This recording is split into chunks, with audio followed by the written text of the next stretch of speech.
eggs are probably the most versatile ingredient in your kitchen. You can poach, fry, scramble, boil, and so much more. Welcome to another episode of Homemade, where I teach you how to cook authentic Bangladeshi recipes at home. Today, I'm going to show you how to make a classic Bengali-style omelet with only 3 ingredients. Alright, full disclosure, I lied. It's technically 4 ingredients if you count the eggs, but we're not counting the eggs because who does that? Of course you need eggs for an omelet. First up, we need half a yellow onion sliced as thinly as possible. This is important because we're going to mix the onions with the rest of the omelet, so it needs to be paper thin. Alright, ingredient 2 is green chilies. Same method as the onions, you want to slice the chilies as thinly as possible into little slivers. I'm slicing up 3 to 4 for this recipe, but you can customize to your liking based on your heat tolerance. If you have sensitive fingers, I recommend using a glove here, or just make sure you don't touch your face. This stuff is hot, so be careful. Go ahead and toss the green chilies into a bowl with the rest of the onions. Alright, the last ingredient is a whole bunch of fresh cilantro. You can't skip this ingredient. I know how you feel about it being soapy, but if you swap it out for dill or parsley, it'll completely change the flavor profile of the omelet. So just, learn to love cilantro. It's good for you. Give the cilantro a fine dice and toss into the bowl with the rest of your ingredients. Don't forget to season your omelet. Toss in a big old pinch of kosher salt and 4 to 5 fresh cracks of black pepper for taste.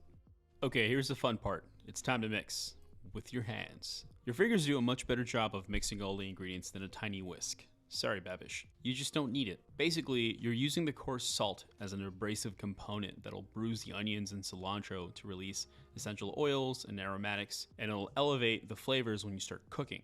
Alright, once you're done failing to juggle your lunch, go ahead and crack 4 to 5 medium brown eggs into the omelet mix. If you end up using larger eggs, you can opt for 3 to 4 instead. Using a fork or chopsticks, start to scramble the omelet rigorously. The technique I'm using here is relatively simple. In a circular motion, use your fork to fold the beaten eggs into the bottom and push up, so you force air bubbles into the eggs. What we want to add here is as much air into the omelet so you end up with a fluffy and airy finished product.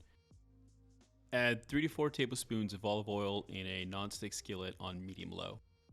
And once the pan gets hot enough, go ahead and gently pour over the omelet mixture evenly across the skillet. It'll start to bubble, so you want to work fast. Grab a rubber spatula and make sure the ends don't burn or stick to the pan. Go ahead and close the lid and let it cook on low heat for at least 3 to 4 minutes. And while you're waiting, admire how supple and soft your butcher block table is. Pop the lid open and release any excess moisture so the eggs don't get wet. The surface should start cooking through evenly while the bottom gets brown and starts to crisp up. So if your omelet starts to stick to the pan like mine, chances are the pan wasn't hot enough at the beginning. And that's okay, we all make mistakes. Just grab your spatula and gently move the omelet around and scrape any brown bits that you see.